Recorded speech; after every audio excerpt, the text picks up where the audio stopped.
نحمدہ و نصلی علی رسولہ الکریم اما بعد۔ ہیپی لائف چینل کے معزز سامعین و ناظرین، السلام علیکم ورحمۃ اللہ وبرکاتہ۔ آپ دیکھ و سن رہے ہیں ہمارا ہیپی لائف چینل اور میں ہوں آپ کا میزبان مولانا مفتی سید عبید اللہ شاہ۔ پیارے سامعین و ناظرین، امید کرتا ہوں کہ آپ جہاں پر بھی ہوں گے اللہ کے فضل و کرم سے خیریت سے ہوں گے، اور دعا گو ہوں کہ اللہ رب العزت آپ کو صحت و سلامتی کے ساتھ ہمیشہ اپنے حفظ و امان میں رکھے۔ اللہ رب العزت آپ کی تمام مشکلوں کو، بیماریوں اور تکلیفوں کو اپنے فضل و کرم سے دور فرما کر آپ کے رزق کی حلال کاروبار اور ملازمت میں برکت عطا فرمائے، آمین۔ پیارے سامعین و ناظرین، بہت سارے افراد نے ہماری ویڈیوز کی کمنٹ سیکشن میں لکھا ہے کہ حسد، بغض، کینہ اور نظر بد سے بچنے کے لیے کوئی عمل اور وظیفہ بتلائیں۔ سامعین و ناظرین، یہ ہماری بدقسمتی ہے کہ ہمیں اللہ رب العزت کی طرف سے کوئی بھی نعمت ملتی ہے۔ ہمارے ہاں اولاد نرینہ کی پیدائش ہوتی ہے، ہمیں اللہ رب العزت کی طرف سے رحمت کی صورت میں بیٹی عطا ہوتی ہیں، یا ہمیں کوئی مالی فائدہ پہنچ جاتا ہے، یا ہم کوئی دکان خرید لیتے ہیں، ہمارا کاروبار اچھا چل پڑتا ہے، یا دوسرے اللہ رب العزت کے انعامات، احسانات، عنایات ہمارے اوپر جب ہوتی ہیں تو ہم ان کی تصویریں، ان کی ویڈیوز بنا کر انٹرنیٹ پر چڑھا دیتے ہیں، واٹس ایپ پر شیئر کر دیتے ہیں، واٹس ایپ اسٹیٹس لگا دیتے ہیں، ایسے ہی فیس بک اور سوشل میڈیا پر اسے چڑھا دیتے ہیں۔ پھر ہوتا کیا ہے، ہم نظر بد، حاسدین کے حسد، بغض رکھنے والوں کے بغض، شریر لوگوں کے شر اور نظر بد کا شکار ہو جاتے ہیں۔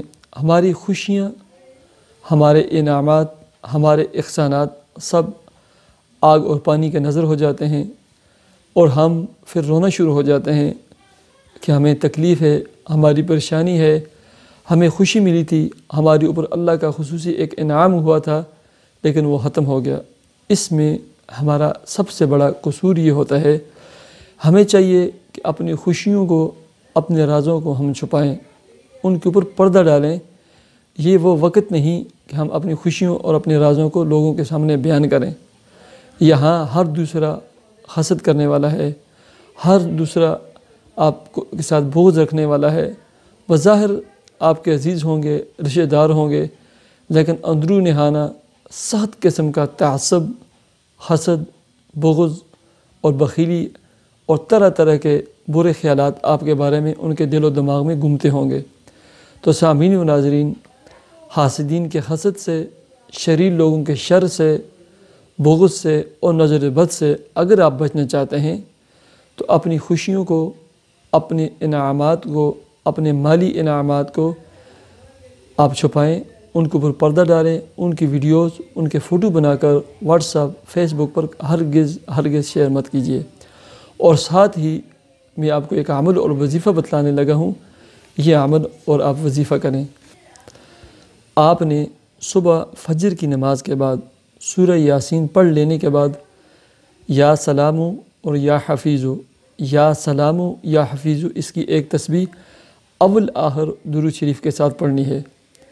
اس کے بعد عشاء کی نماز کے بعد یا سونے سے قبل آپ نے 2 رکعت یا 4 رکعت، جتنے اللہ آپ کو توفیق عطا فرمائے، صلاۃ تہجد کی نیت سے، صلاۃ حاجت کی نیت سے نفل ادا کریں، اور اس کے بعد 101 مرتبہ حسبنا اللہ و نعم الوکیل یا وارث یا نصیر، حسبنا اللہ و نعم الوکیل یا وارث یا نصیر، حسبنا اللہ و نعم الوکیل یا وارث یا نصیر، یہ پڑھیں۔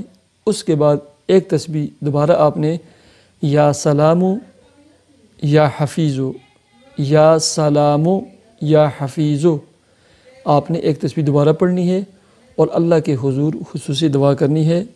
جیسے میں نے آپ کو بتایا ہے، اپنی خوشیوں کو، اپنے رازوں کو، اللہ نے جو آپ کے اوپر انعامات، احسانات، خصوصی اللہ کی عنایات جو ہیں ان کو چھپائیں۔ WhatsApp status, WhatsApp پر شیئر نہ کیجیے، فیس بک کی زینت نہ بنائیں، ورنہ آپ حسد، بغض اور نظر بد کا شکار ہو جائیں گے۔ تو سامعین و ناظرین، یہ تھا حسد سے بچنے کے لیے، بغض اور نظر بد سے بچنے کے لیے بہت ہی اہم مجرب عمل اور وظیفہ۔ مجھے اجازت دیجیے، 5 وقتی نماز کا اہتمام کر کے دعاؤں کا اہتمام کیجیے۔ اللہ حافظ۔